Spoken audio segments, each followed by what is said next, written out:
Hello दोस्तों, कैसे हो आप लोग। Welcome to my channel. पहले गाइस मैं अपना परिचय दे दूं। मेरा नाम प्रतीक गुप्ता है और मैं स्टेट पीसीएस की तैयारी कर रहा हूं और ये मेरे 2 साल कंप्लीट हो गए हैं। तो मैं अपना जितना मैंने अपने नोट्स बनाए हैं मैं धीरे धीरे करके आपको हर एक टॉपिक डिटेल में कवर कराना चाहता हूं। Thank you. तो हम आज से हमारा पहला टॉपिक हम शुरू करेंगे ज्योग्राफी का, और हम ज्योग्राफी में पढ़ेंगे फिजिकल ज्योग्राफी। फिजिकल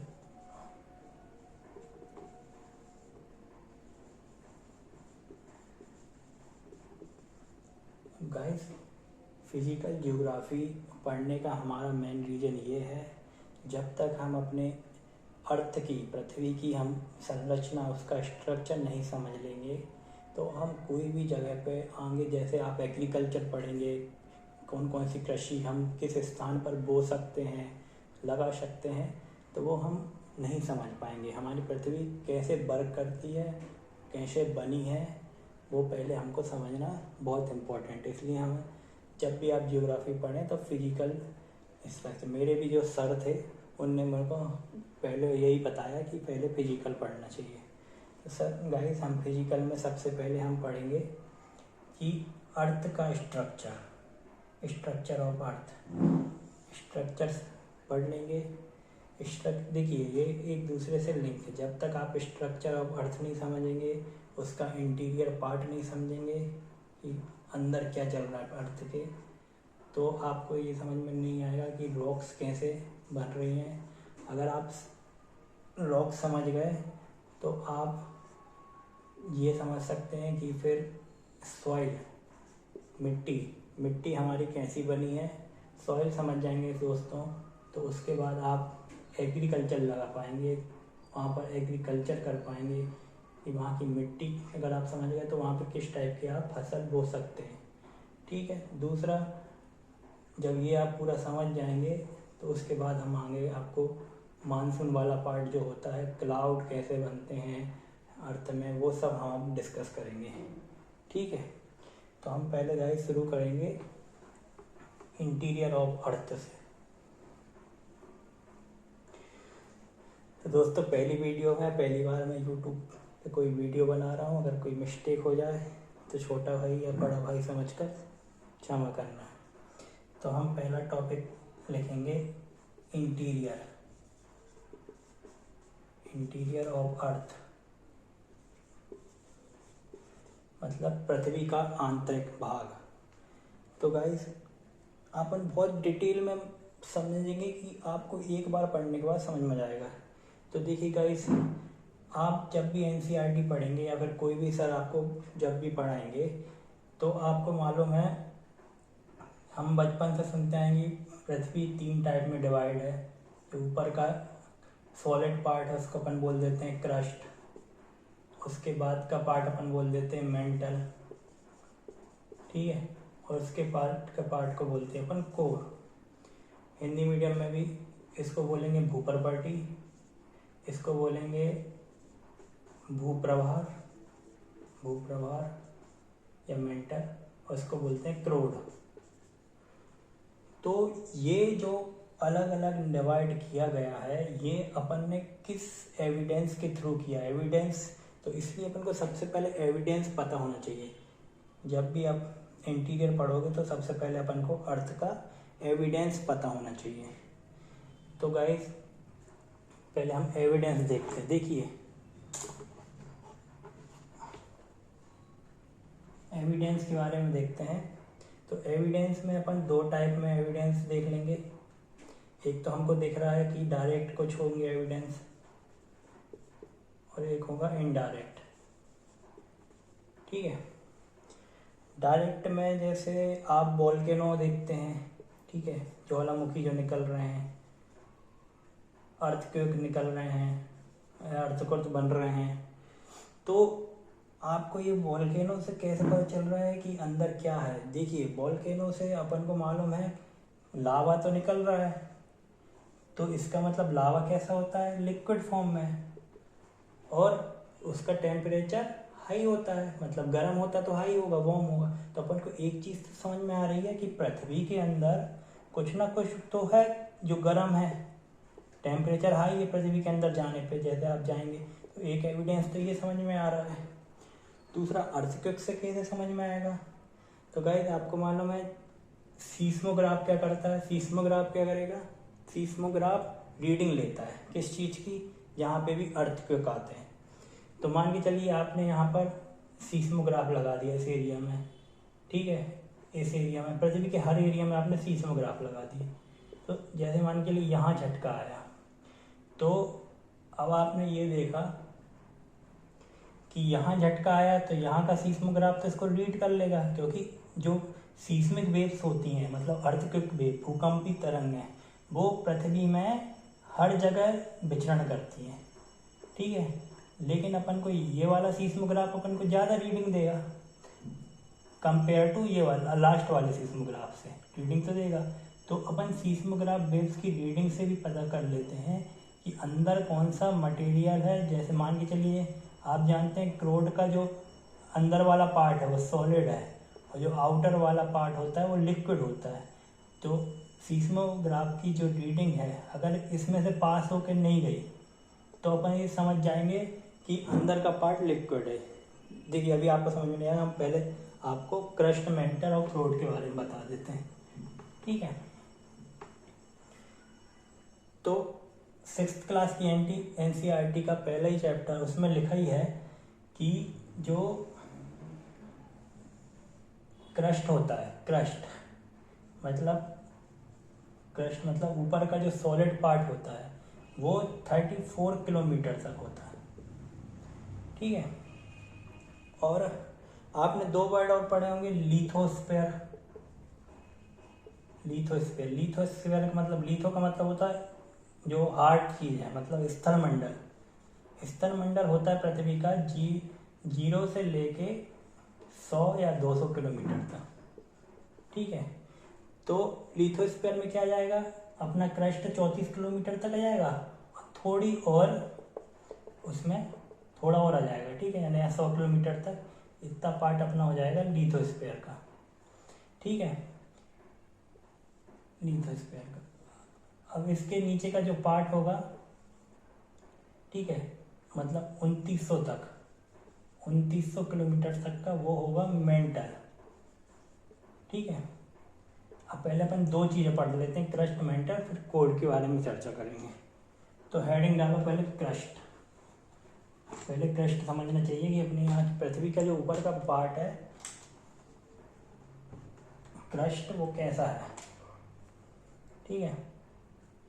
पहले हम ये पूरा मिटा देते हैं क्योंकि हमारा बोर्ड छोटा है। तो पहला हेडिंग डालेगा क्रस्ट, ठीक है। देखिए एक सर्वे से आप याद रखना, जब एक एविडेंस और है माइनिंग। साउथ अफ्रीका में हमने एक जगह पे, मतलब साइंटिस्ट ने एक जगह पे अभी तक का सबसे ज़्यादा खुदाई करी है, कितनी, 12 किलोमीटर तक। सोचिए 12 किलोमीटर के आगे माइनिंग 12 किलोमीटर तक माइनिंग की है। तो उन्होंने पाया कि हर 32 मीटर के बाद 1 डिग्री टेम्परेचर अपना बढ़ता है पृथ्वी का। हर 32 मीटर अंदर जाने पर 1 डिग्री टेम्परेचर बढ़ता है। अब सोचिए 12 किलोमीटर गए हैं, उसमें इन्हें बता दिया कि नीचे टेम्परेचर बढ़ रहा है। जब तो फिर आप इमेजिन करो 2900 में है अपना मेंटल और 6400 किलोमीटर में है अपना क्रोड, एक्चुअल में है 63-78, लेकिन 6400 किलोमीटर तक क्रोड। तो सोचिए कितना हाई टेम्परेचर होगा वहाँ पर। इसलिए अपन पहले क्रस्ट की चर्चा कर रहे थे, तो क्रस्ट पे बढ़ते हैं। दोस्तों वीडियो को लाइक कर देना प्लीज़, मोटिवेशन मिलेगा इससे मेरे को। तो देखिए एक चीज़ तो समझ में आ गई आपको कि पृथ्वी के जो ऊपर जहाँ हम रहते हैं, मतलब ये पेड़ बना दे रहा है, जहाँ हम रहते हैं वहाँ की सतह कैसी है, सॉलिड में है। और ये वॉल्केनो जो अपन को निकल के आ रहा है, वॉल्केनो निकल रहा है अंदर से, तो ये अंदर से जो वॉल्केनो आके बाहर जो आ रहा है, इससे सब ये समझ में आ रहा है लावा रूप में आ रहा है, लावा। तो इससे समझ में आ रहा है कि अंदर का कुछ ना कुछ टेम्परेचर तो होगा, अंदर टेम्परेचर तो होगा। तो ये अपन देख लेते हैं, मतलब कि जैसे जैसे अपन क्रस्ट से नीचे जाएंगे अपना टेम्परेचर हाई होना है, इतनी बात तो अपन को समझ में आ गई। जैसे क्रस्ट के नीचे जाएंगे टेम्परेचर तो हाई होना है, मतलब अपन को जो ऊपर जो रॉक मिल रही है वो अपन को सॉलिड मिल रही है, और अंदर से अगर लावा निकल रहा है लिक्विड फॉर्म में, तो अपन ये तो कह सकते हैं कि अंदर का जो रॉक होगा वो मोल्टन स्टेट में होगा कि नहीं गाइस, मतलब पिघली अवस्था में होगा, और ये पिघली अवस्था में होगा। ठीक है, अब देखिए मेन क्या रहता है, आपने 3 चीज़ें पढ़ी होंगी कि क्रस्ट जो होता है, क्रस्ट वो है सियोल का बना, ठीक है, और जो मेंटल होता है वो रहता है सीमा का बना, ठीक है, क्रोड होता है और नीफे, वो अपन पढ़ेंगे, निकिल आयरन, ये अपने आप में मिनरल्स हैं। अब ये तो देखिए मैंने आपको बताया ना, रॉक जो होता है, रॉक के अंदर भी बहुत मेटलिक मिनरल्स होते हैं। तो ये जितनी भी चीज़ें सतह पे अपन को दिख रही हैं, जो अपन को मिल रहा है जैसे, तो वो अंदर से आ रहा है, मतलब इनडायरेक्टली लावा ही है हर चीज़ की जड़, रॉक बनने के लिए भी लावा। इसलिए अपन इंटीरियर पढ़ लेंगे तो अपन को ये समझ में जाएगा कि लावा कैसे निकलता है, कैसे रॉक बनेगा, इसलिए अपन को इंटीरियर समझना बहुत इम्पोर्टेंट है। तो अपन को एक चीज़ समझ में आ गई,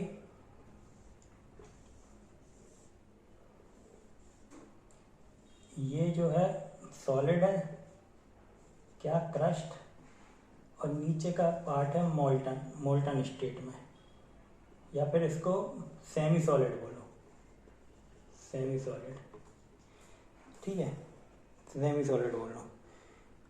अब एक चीज़ आप याद रखना गाइस, अपन ने लिथोस्फीयर पढ़ा, लिथोस्फीयर जो होता है वो होता है 0 से 100 या 200 किलोमीटर तक, ठीक है, 100 या 200 किलोमीटर। और इसके बाद एक आप वर्ड पढ़ेंगे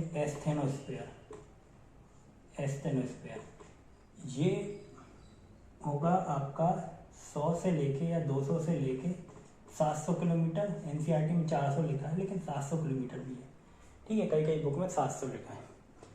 तो एक चीज़ है कि अपन को ये चीज़ समझ में तो आ गई कि लिथोस्फीयर खाली क्रस्ट, अगर क्वेश्चन आए क्या लिथोस्फीयर क्रस्ट का बना है, तो आंसर होगा गलत, क्योंकि हमने अभी बताया कि क्रस्ट जो है, क्रस्ट कहाँ तक है, 0 से 34 किलोमीटर तक, और ये है 0 से 100 किलोमीटर तक, मतलब क्रस्ट भी है इसमें इंक्लूड लिथोस्फीयर में, plus upper most part of mental, ये क्या बोल दिया सर ने, upper most part of mental, मतलब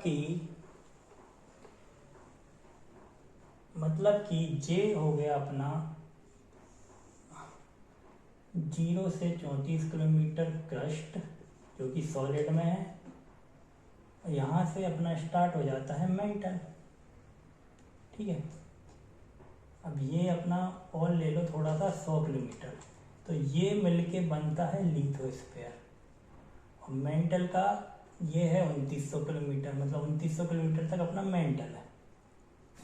तो ये अपर मोस्ट हुआ मेंटल का अपर मोस्ट पार्ट, इसलिए कल को क्वेश्चन आएगा पेपर में कि लिथोस्फीयर मिलके बना है crust, only crust plus upper most part of mental, तो आपका आंसर होगा crust plus upper most part of mental का ये अपर वाला पार्ट है, ठीक है, 100 तक।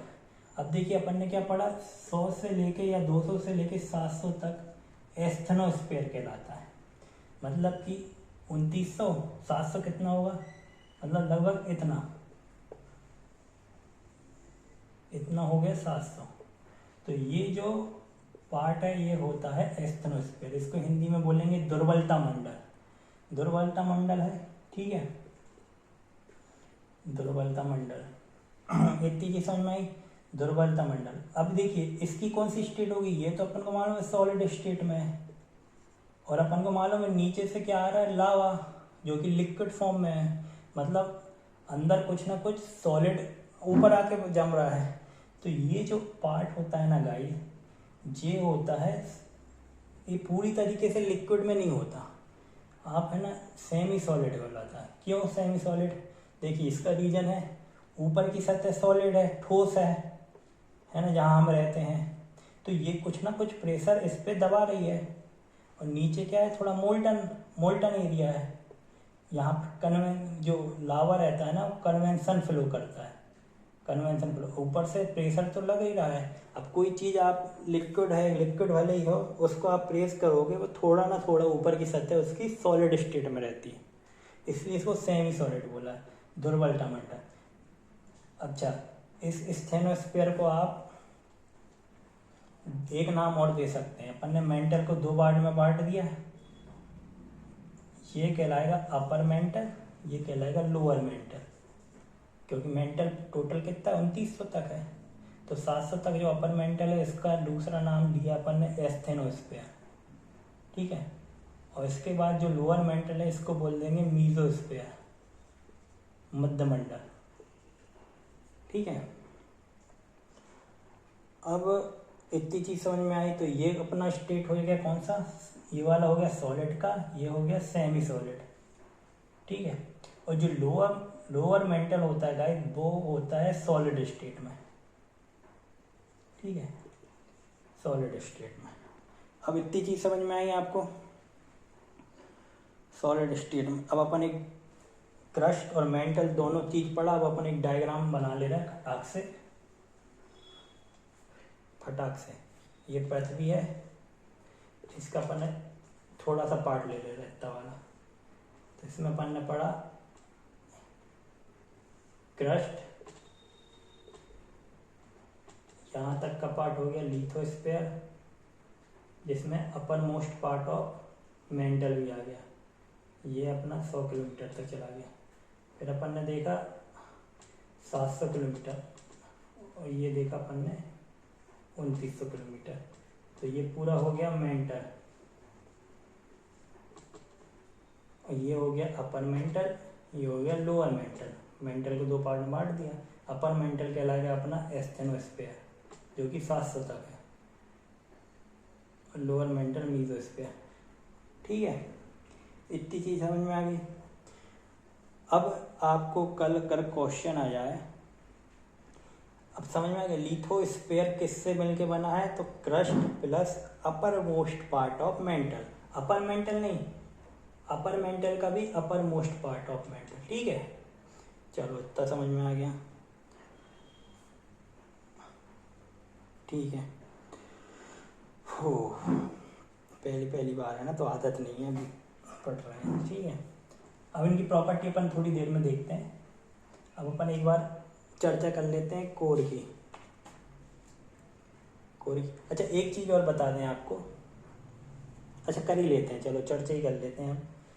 एक चीज़, एक लाइन पढ़ना, एनसीईआरटी की एक एनसीईआरटी में एक लाइन लिखी होगी, लोअर मेंटल जो होता है, लोअर मेंटल अभी अपन ने पढ़ा,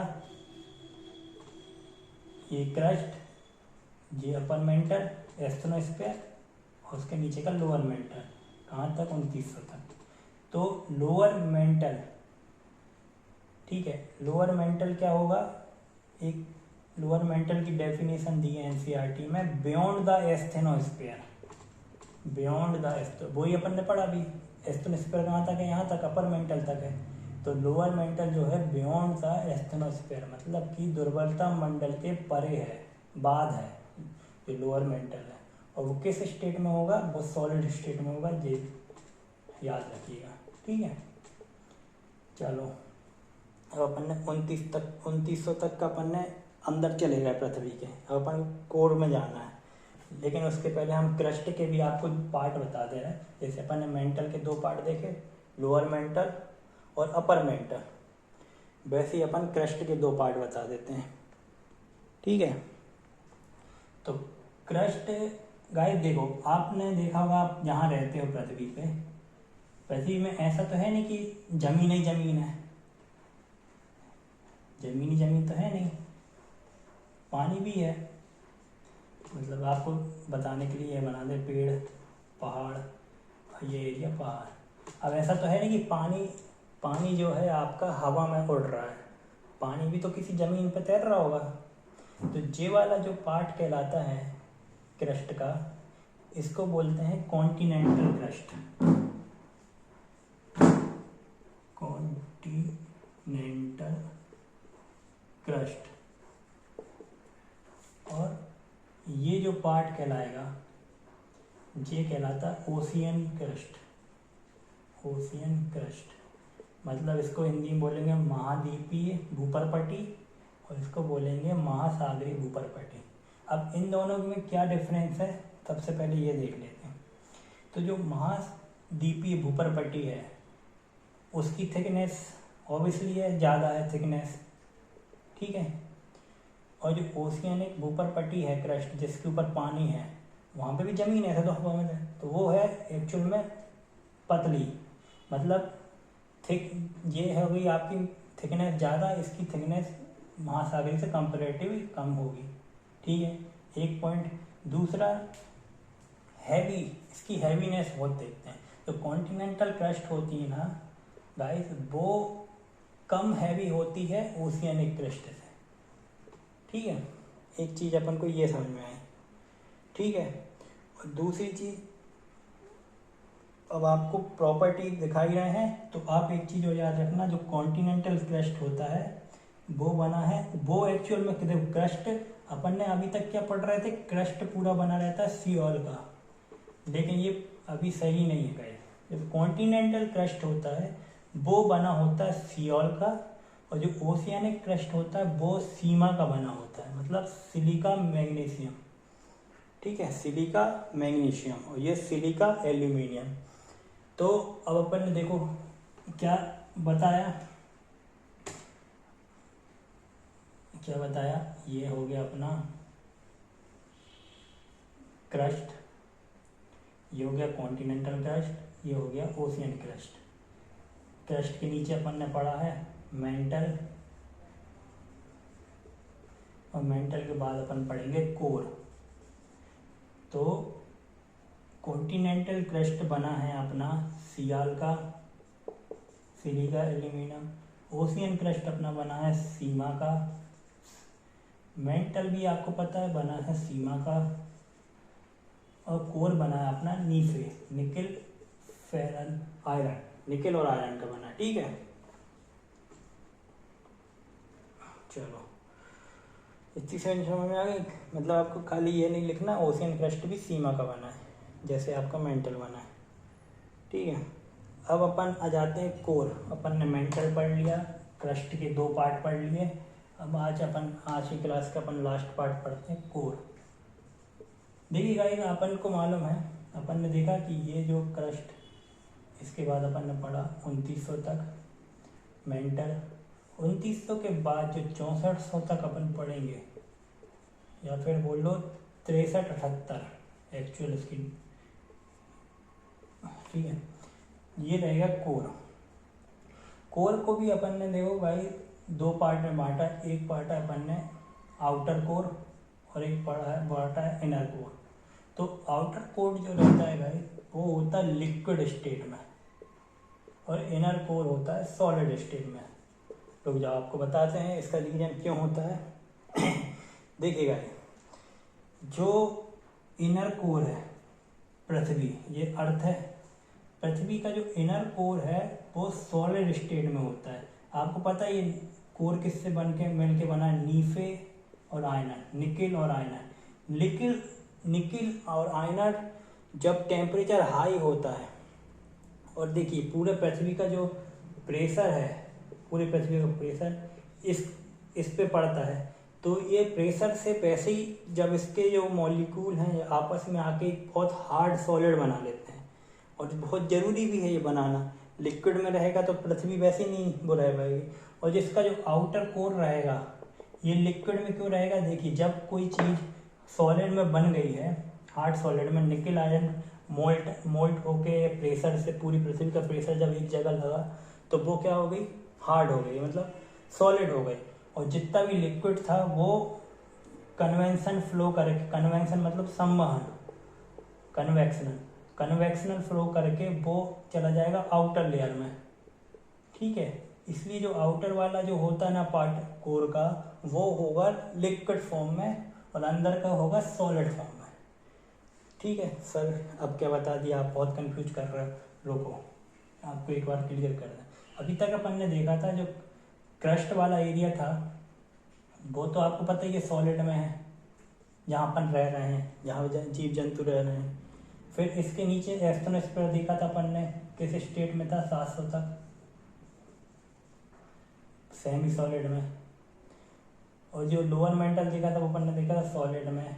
अब आउटर कोर अपन ने पढ़ा है लिक्विड में और इनर कोर अपन ने पढ़ा है सॉलिड में, क्योंकि पूरी पृथ्वी का प्रेशर तो इनर कोर में ही लग रहा है, ठीक है, वो सॉलिड में है, ठीक है, क्योंकि ये सबसे हैवीएस्ट मटेरियल से बना है। हैवीएस्ट देखो, निकेल और आयरन जो रहता है ना, ये बहुत हैवीएस्ट मटेरियल है। जहाँ आयरन आ गया और निकेल आ गया, सोचो सबसे हैवीएस्ट मटेरियल है पूरे पृथ्वी का, तो उससे बना है। और ये बाहर का जो अंदर का सॉलिड, इसका रीजन क्या है, देखो अपन ने क्या पढ़ा, पूरी जो पृथ्वी का दाव लग रहा है तो वो सॉलिड होगा, लेकिन जो गर्म हुआ, जो निकेल आयरन, जो मतलब गर्म होके जो निकेल, देखो दाब तो लग रहा है लेकिन टेम्परेचर भी हाई है, और जो गर्म हुआ निकेल आयरन है वो कन्वेंशन कर्व के रूप में फैलेगा आउटर कोर में, इसलिए वो लिक्विड होगा, ठीक है।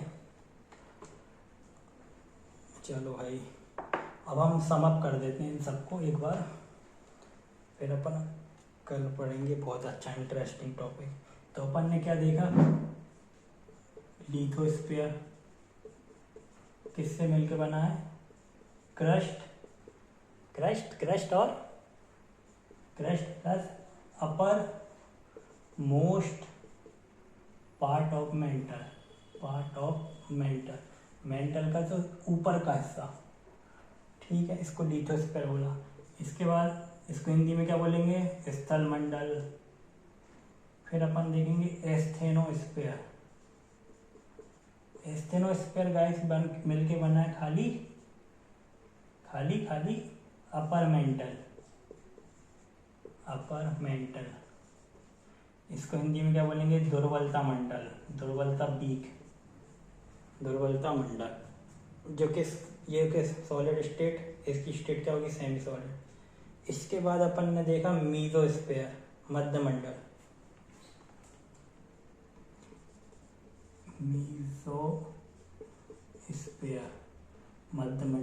ये किससे मिलके बना, अपना लोअर मेंटल मध्य मंडल। ये किस स्टेट में होगा, ये सॉलिड में होगा। इसके बाद अपन ने एक वर्ड पढ़ोगे, बेरी स्पेयर,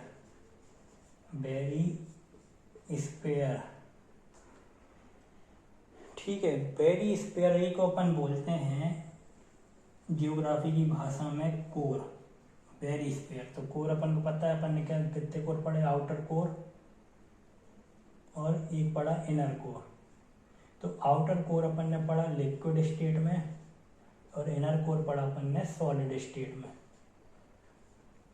चलो इतना आ गया समझ में।